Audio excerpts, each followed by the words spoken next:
நம்பினேன் உன்னையே நம்பினேன் ஸ்கந்தகுரோ உன்னையன்றி இவ்வுலகில் ஒன்றுமில்லை என்றுணர்ந்தேன். நன்கறிந்து கொண்டேன் நானும் உனதருளால் விட்டிட மாட்டேன் கந்தா வீடதருள் வீரே.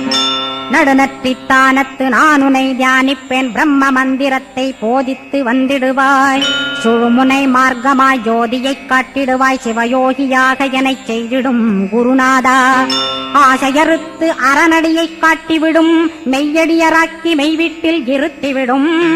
கொங்கு நாட்டிலே கோயில் கொண்ட ஸ்கந்தகுரோ கொல்லிமலை மேலே குமரகுருவானவனே. கஞ்சமலை சித்தர் போற்றும் ஸ்கந்தகிரி குருநாதா கருவூரார் போற்றும் காங்கேயா ஸ்கந்தகுரோ. மருதமலை சித்தன் மகிழ்ந்து பணி பரமகுரோ சென்னிமலை குமரா சித்தர் கருள்வோனே. சிவவாக்கிய சித்தருளை சிவன்மலையில் போற்றுவரே பழனியில்